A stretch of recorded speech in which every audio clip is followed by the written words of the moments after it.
taking as much time as we need to, and we're looking at Matthew 24 as a springboard into some other issues regarding the end times. We've just got to the place where we're at the beginning of the birth pains. Jesus used a phrase when he described the signs that would begin to happen, and he described them as signs like those of labor. And so when the frequency of these signs begins to increase, we know the time is closer. So the text that we're looking at in Matthew 24, the idea or the context is Jesus talking to his disciples about the signs of the end.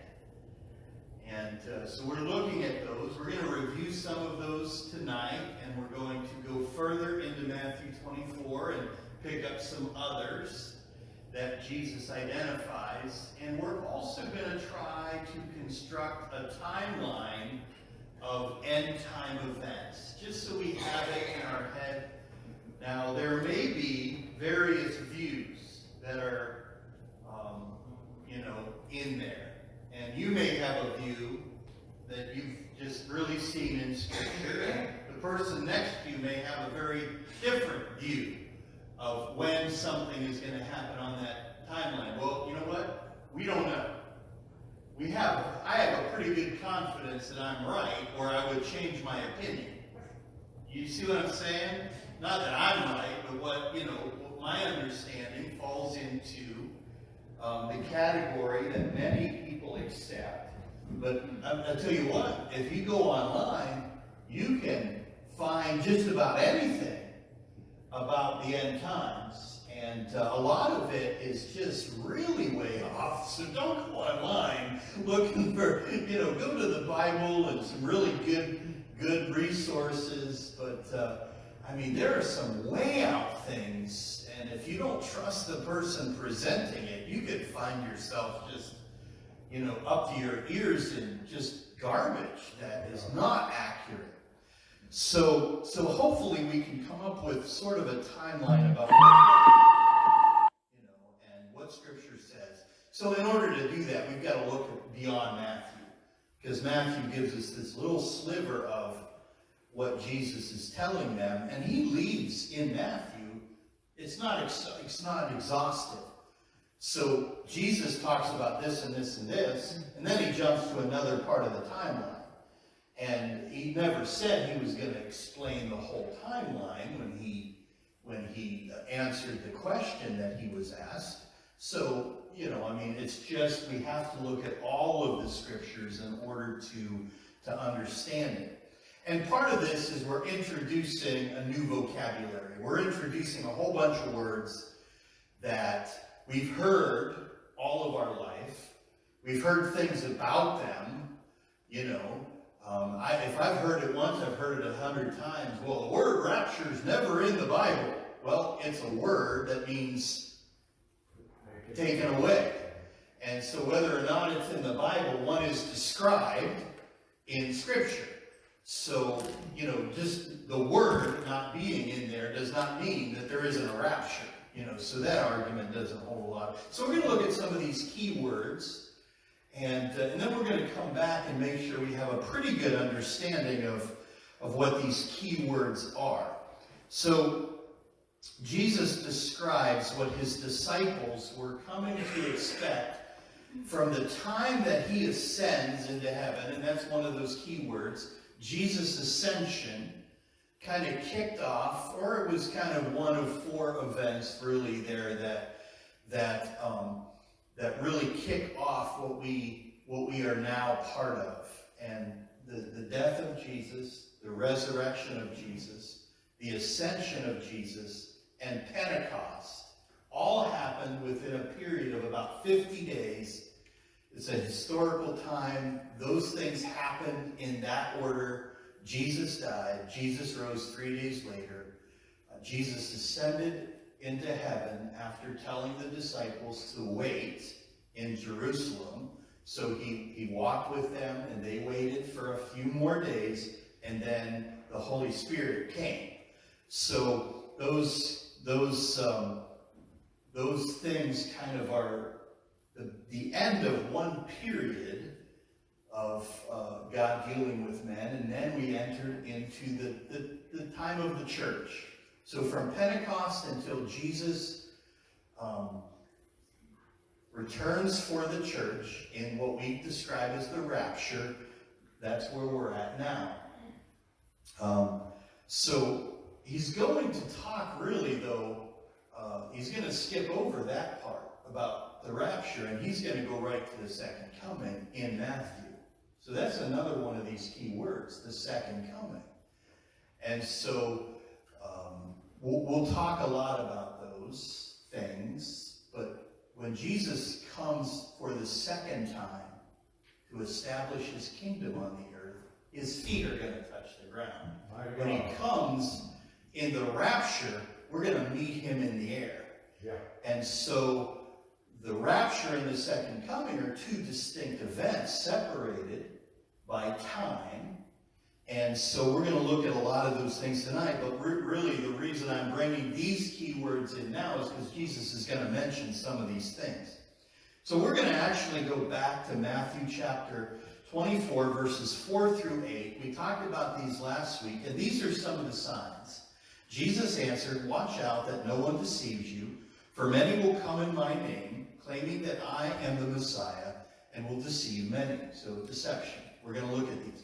"You will hear of wars and rumors of wars. You will see, but see to it that you are not alarmed. Not the first time and won't be the last time when talking about these end times things that we're given instruction not to be alarmed. Don't be fearful. Don't be reactionary. Don't sell everything that you have because somebody has convinced you that the Lord is coming back on, May 28th of 2000 and whatever, because we don't know that. And everybody who's guessed so far has been really wrong, and they've hurt a lot of people, and we don't want to guess. So do not be alarmed. Such things must happen, but the end is still to come. Verse 7. "Nation will rise against nation and kingdom against kingdom. There will be famines and earthquakes in various places. All these are the beginning of birth pains." That's the verse we left off with. And then we start in verse 9. And I'm going to kind of bring this all together in 10 kind of signs that Jesus has given us, and hopefully a good way to kind of look at these.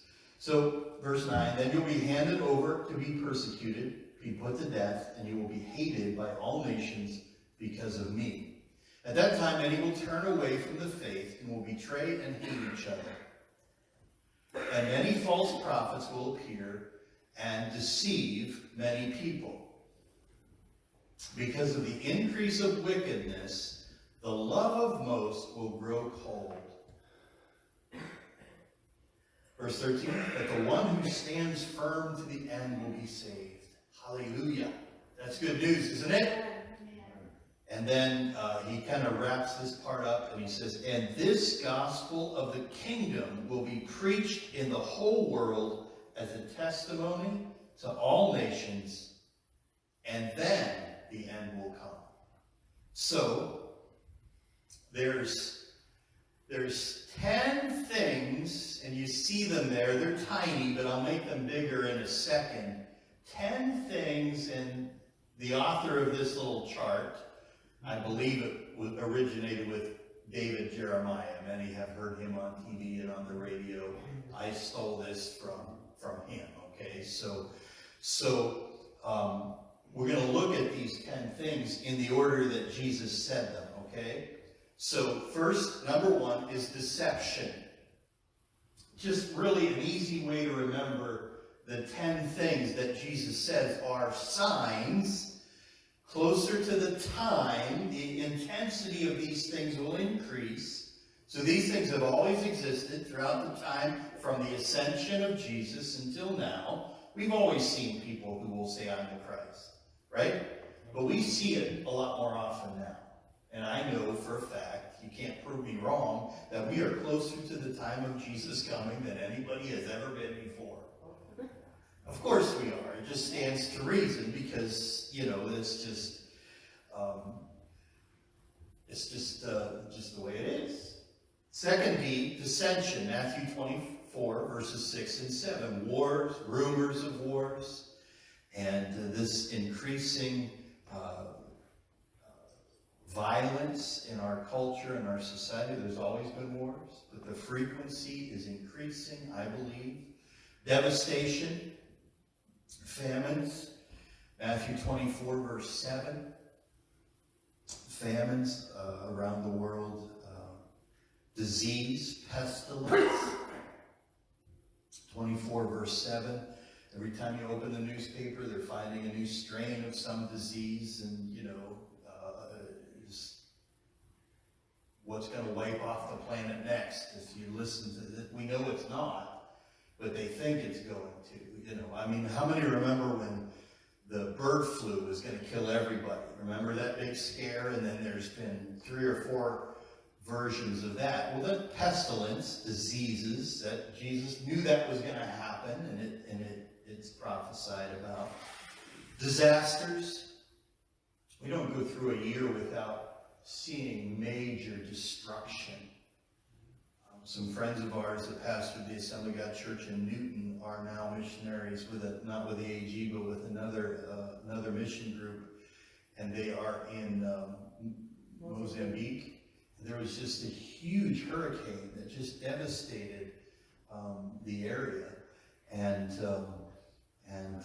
we see these disasters, earthquakes and other things. Think about the wildfires that devastated California, and we see hurricanes in our country bigger than ever before, and categories that they have to keep expanding. So number 6. Now we're in the new part. We talked about those first 5 last week and in the weeks prior, and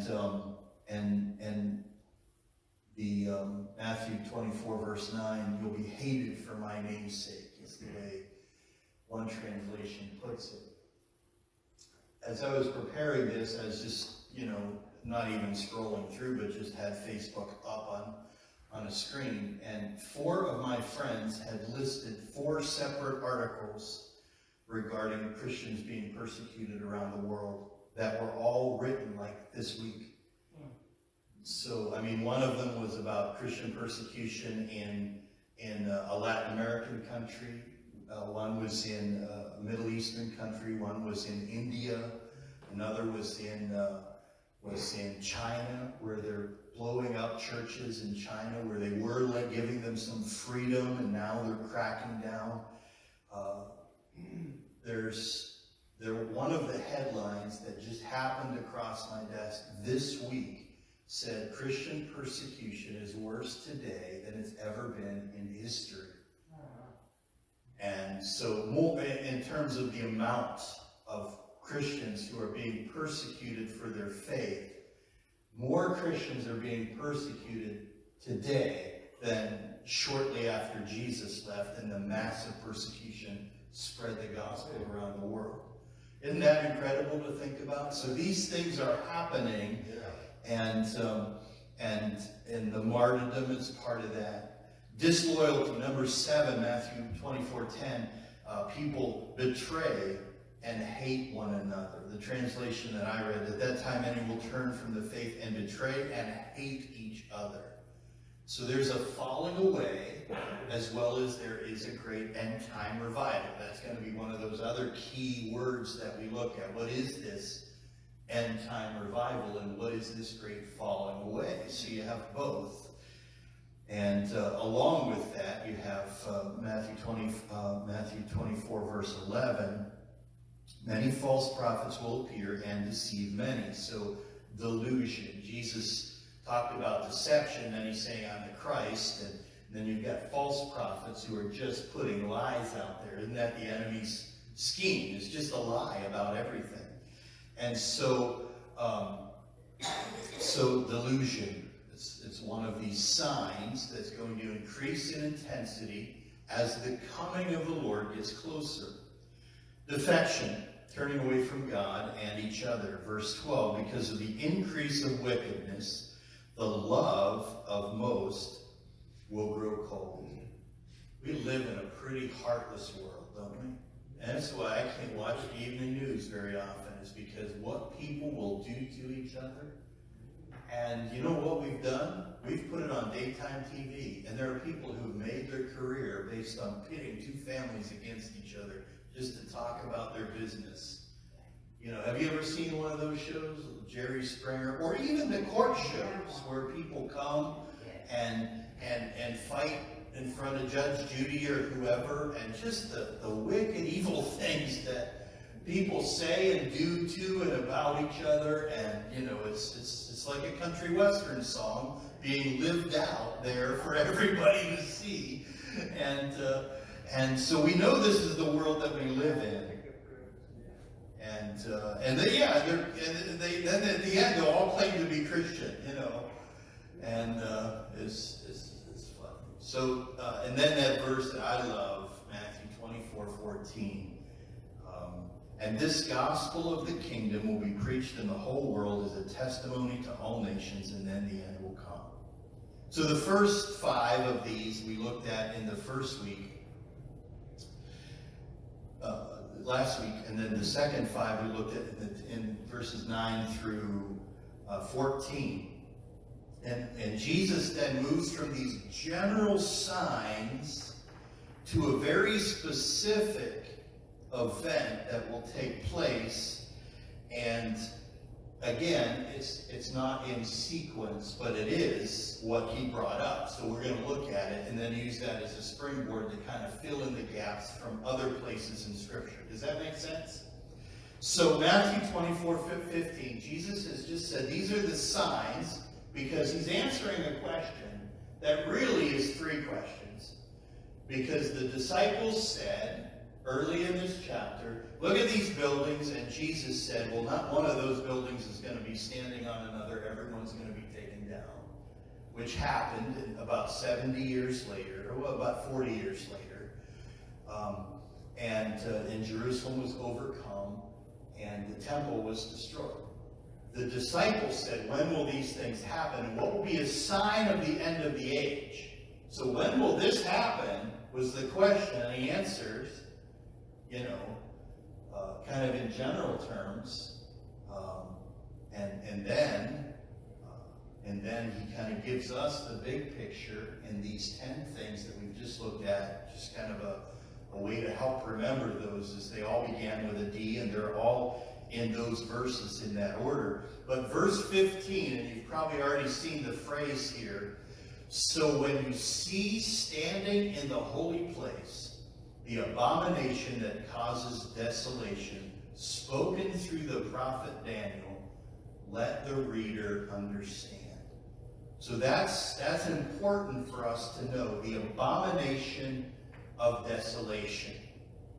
That event is a very specific future event that will come yet, and essentially, let's talk about that for a little bit, and at any time, jump in with your questions, because, you know, if this takes us until Jesus comes back, that's fine. But I get on a roll, and I don't stop to ask your questions. So please, just jump in there and, you know, wave at me, and I will see you. Are you heading to defining the abomination? Yes. Of desolation? Yeah, that's where we're going. I'll wait.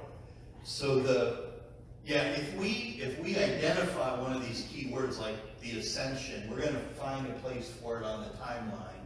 We're going to find a place for the word rapture. We're going to find a place for all of these key words so that we understand kind of what people believe and when people believe that will happen. I'm not going to try to explain in great detail what I don't believe, but I'll point out there are people who believe that the rapture will take place here, and this is probably why they do, and some people think it will happen here, and this is probably why they do, but I'll always tell you the right way. When do you think the rapture will be here as opposed to where? Well, I've got a chart that will show just different views of when the rapture will come on the timeline. Oh, okay. Not a localized thing, but a time frame thing. When it will happen, when the rapture will take place. ain't very smart. What's that? I said, I ain't very smart, but I'm slow. Well, Sometimes real slow. so let's look at this first big theme here, the abomination that causes desolation, or in some translations, the abomination of desolation. Speaking of the absolute desecration of the Jewish temple, and it's an abomination that brings desolation here in the NIV. In Jewish thinking, an abomination was an especially offensive form of idolatry. Jesus described a gross form of idolatry standing in the holy place. Where's the holy place? In the temple. That brings great desolation, just utter despair to every Jewish person. So someone is going to do something in the holy place that is just so offensive that every Jew will not even be able to look at. Okay? So the interpretation, and he speaks here about a prophecy of Daniel. So Jesus, talking about the abomination of desolation, points us to the prophecy of Daniel, where Daniel talks about the abomination of desolation. So let's go to Daniel. Daniel chapter 9 through Daniel chapter 11 are probably some of the most disputed and difficult passages to understand, but there are some things that everybody agrees on, and those are the happy things. But then there's things that cause people to kind of feel differently about the timeline of the end times right out. I mean, two people studying the same 3 chapters can come up with very different timelines. So, and you know, I'm joking about my timeline being the right one, but it's widely accepted by many evangelical believers that you would trust. And you know, I'm not inventing any of this. I haven't deviated from the things that I have been explained to me and I've really seen in Scripture. I just don't take everything that's told to me without investigating it and really, sinking my teeth into it. So Daniel chapter 9, keywords here. The first one, abomination of desolation. And we're going to look at this tonight. Daniel 9, 26 through 27, after the 62 sevens. Now, the weeks of Daniel is going to be another one of these things that comes up. What is Daniel talking about in these prophetic weeks? So we're going to have to look at that, but that's not for tonight. We're looking at one at a time to help us to understand where all this fits in on the sketch of the timeline. So after 62 sevens, the anointed one will be put to death and will have nothing. The people of the ruler who will come will destroy the city and the sanctuary, and the end will come like a flood. War will continue until the end, and desolations have been decreed. He will confirm a covenant with many for 1 week. In the middle of the 7, he will put an end to the sacrifice and offerings. There's now a specific event Jesus has pointed out from Daniel's prophecy, and now Daniel's explaining it. And at the temple, he will set up an abomination that causes desolation until the end that is decreed is poured out on him. Okay. So, let's look at the generally accepted timeline. And I know it's tiny, and you can't really even see anything on there, but I'm going to walk you right across, okay? So that first arrow on the blue side that goes up, I believe is the rapture of the church, okay? So the start of the tribulation begins when the Lord comes back for the church. And this is taking all of it and putting it together with what we know from Revelation and from Daniel and Thessalonians and just kind of trying to get a timeline here. So you see 1 Thessalonians 4, 14 through 18, talking about the rapture. That begins a 7-year period we call the tribulation. Now, many verses will point to the middle of that time, Daniel 9:27, Daniel 12:11, Matthew 24:15, which we are just reading, and 2 Thessalonians 2, 3, and 4, all point to this event that we call the abomination of desolation. And that's when, set up in the temple, is a guy that we know as, another big key word, the Antichrist, who declares himself, after 3 years of deceiving people who have not been raptured, the Antichrist says, worship me in this temple. And he is an agent of Satan. I heard something the other day, and I don't know what to think about it, but it kind of makes sense to me. I always thought before the rapture we might see the beginning of the temple built.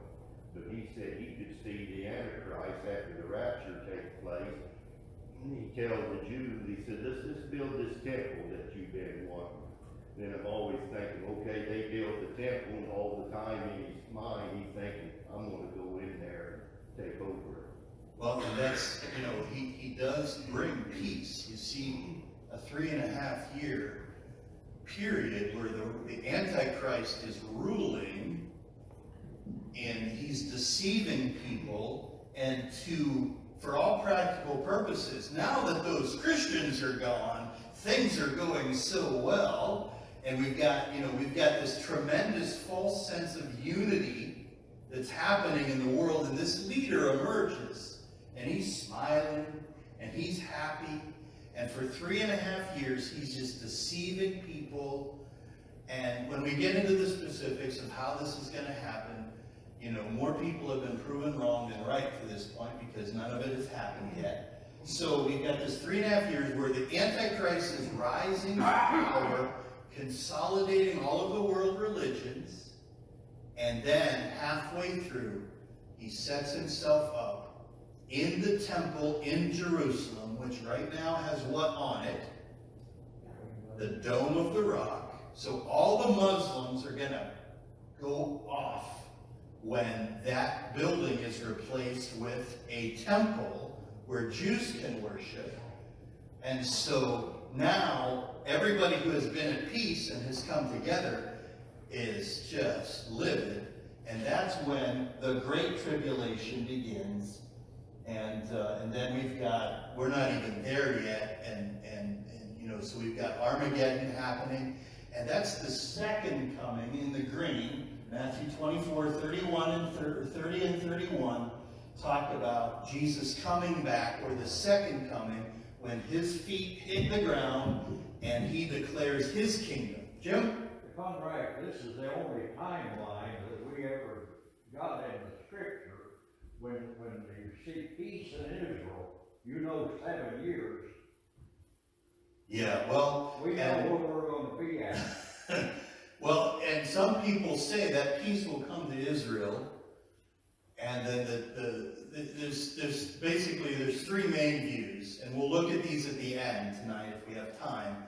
A pre-tribulation rapture is what you have here. The first thing that happens is the church is taken away, based on what we read in 1 Thessalonians. Others will say that there's a mid-tribulation rapture of the church, and they say it because of the peace that exists for whatever they would claim is 3.5 years. And a lot of those people see these years as very symbolic years.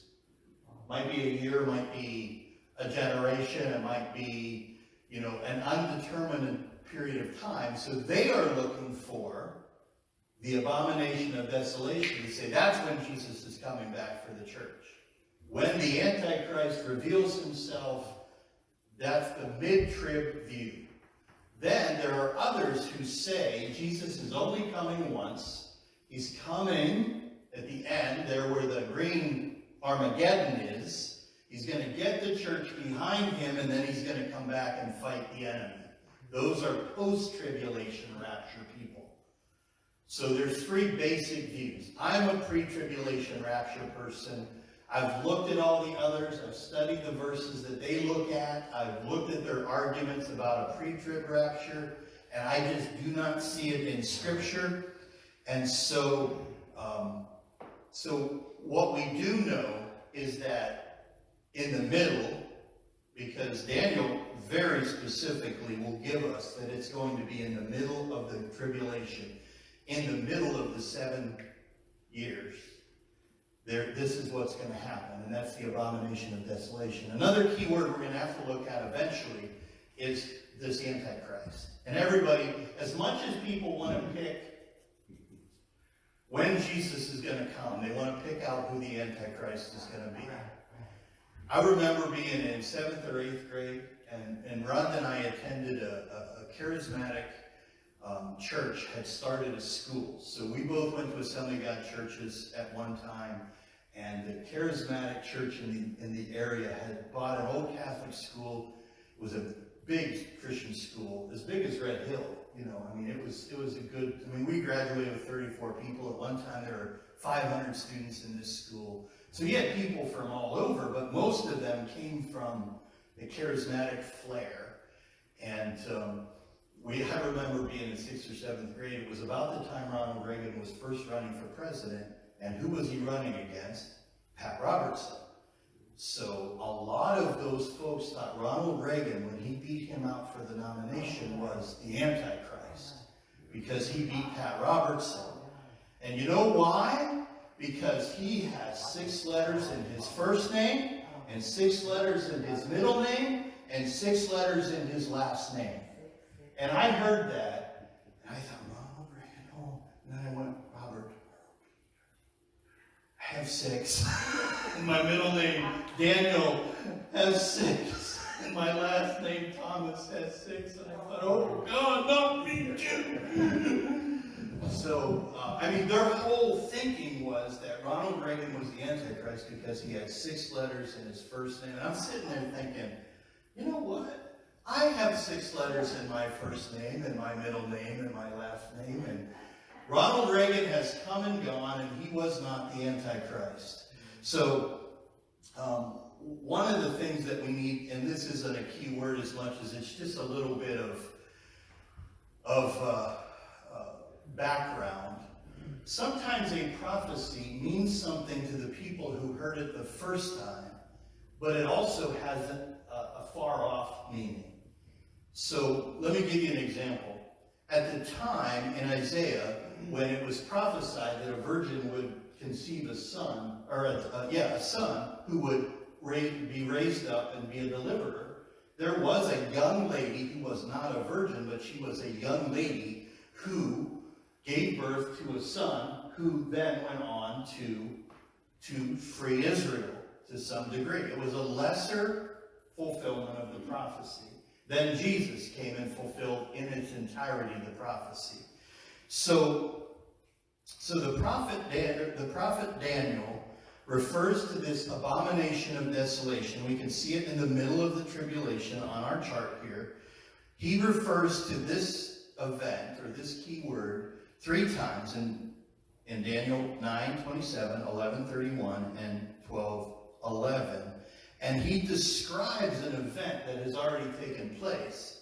But we know that it's going to take place again because Jesus said it would, and Thessalonians refers to it, and Revelation refers to it. But from the historical record, there was an abomination that took place. It wasn't the one that's going to happen halfway between the tribulation.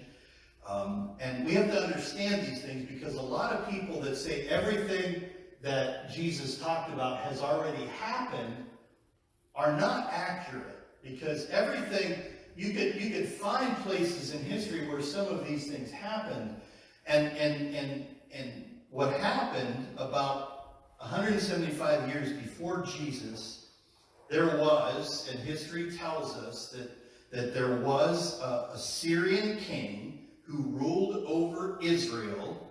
His name, he called himself Theos Epiphanes, which means manifest God.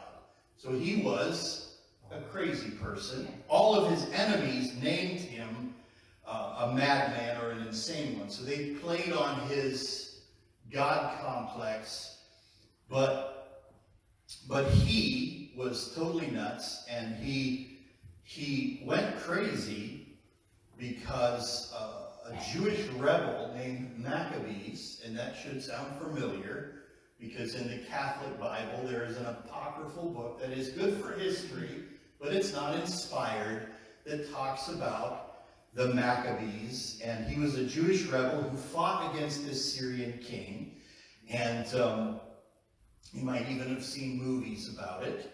And in the intertestament period between Malachi and Matthew is the time where this Syrian king took over Israel, and Maccabees fought him so harshly and defeated his greater superior army that the guy went nuts.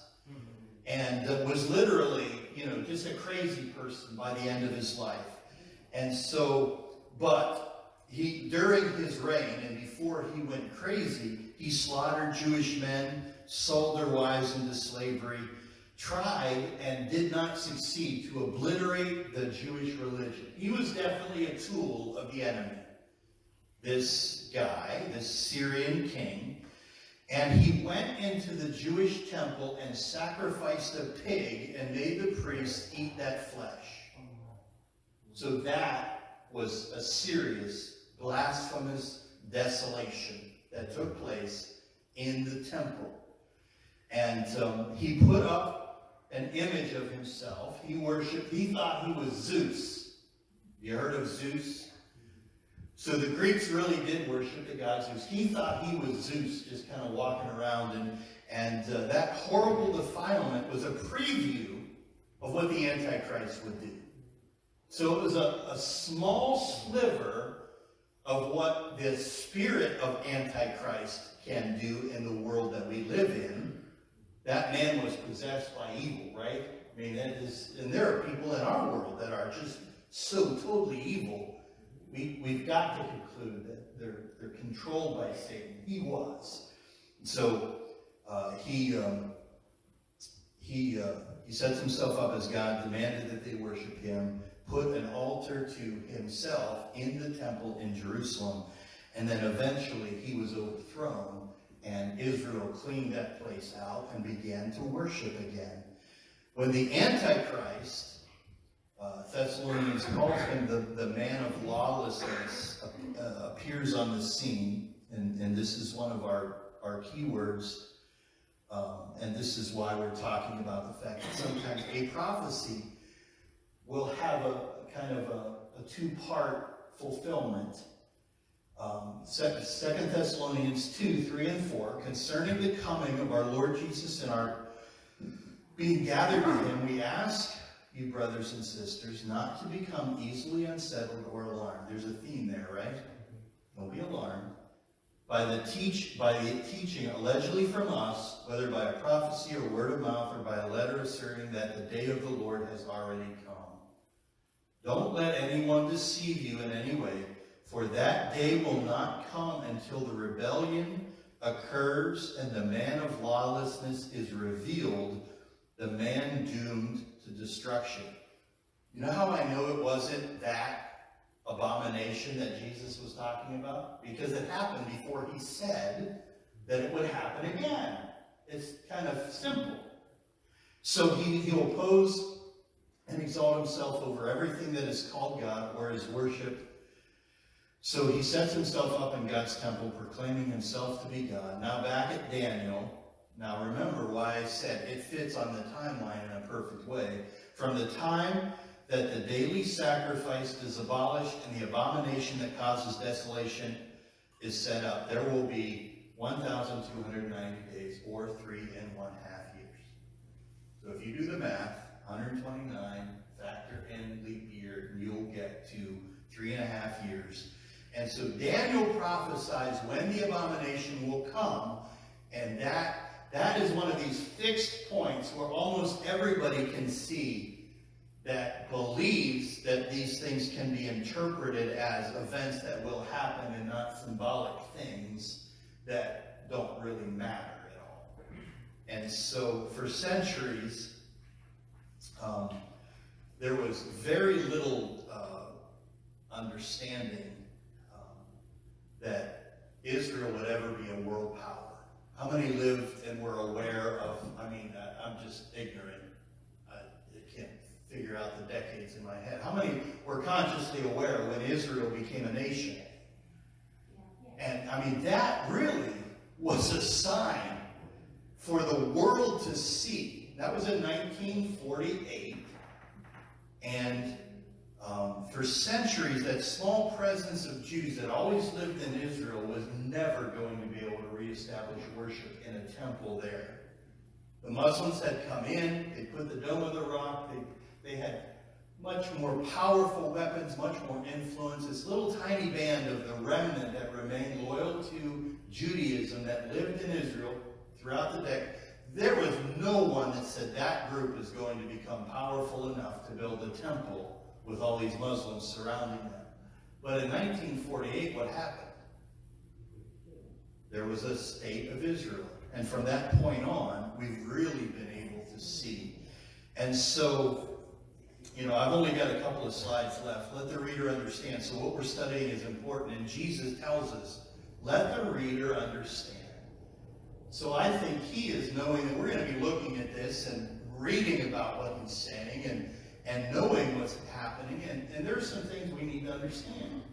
And so a couple of other keywords we're going to introduce over the weeks to come. Hopefully we have a better understanding of one tonight, and that's the abomination that causes desolation.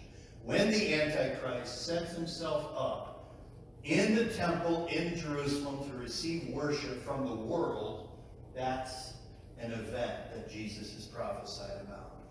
Some other words we kind of touched on, but haven't fully looked at: the rapture and tribulation. Here's the three views, and I'm going to close with this. This is a pre-tribulation rapture from the cross. Remember those four events that I said? Jesus died, was buried, rose again, death and burial, resurrection, ascension, and the baptism, the coming of the Holy Spirit, Pentecost, are represented there by the cross. Between the cross and the rapture of the church is where we live. I believe that Jesus could come back at any time. Oh, yeah. I don't think anything else on the world stage has to happen for Jesus to come back. The people could say, well, there's too many people that aren't evangelized yet. And, people say, but I believe that Jesus could come back at any time. Amen. And that would then be the rapture of the church. That would then begin the tribulation, 3.5 years, right there in the middle of the tribulation, the abomination of desolation. Then the second coming of Jesus, and then the millennial reign of 1,000 years where Jesus and the church are ruling on earth. Satan and a few other characters are bound. The beast, we'll talk about him, and the Antichrist are bound, and then they're loosed and the last judgment takes place in that eternity. Now there's some judgments that we'll talk about that take place on this timeline, but for simplicity's sake, it's not time to introduce any judgments yet. There's another view that everything else stays the same except when the rapture happens, and that's the mid-trib. And I've already described this, so I'm not going to do it again. And then there's those who feel like we're in the tribulation. When Jesus comes back, that's when the rapture is going to take place, and then the millennium will begin. So those are called post-tribulation rapture. So what I believe is the first one that I showed you is that the rapture could take place at any time. That begins the clock ticking to 3.5 years. And in that 3.5 years, the Antichrist will rise to complete power, and then he will betray Israel. And at that point, they will realize who the Messiah was. because Jesus said exactly what would happen. And when they realized who they were, then it all begins to go very quickly, and it's all on. So I know you've got questions. If you do me a favor and ask me next week, I will let everybody else go. But if you have questions, I am going to write them down right now, and then we will hit them next week. Or you and I will have a personal conversation about them at any time. Okay? God bless you all. Thanks for coming.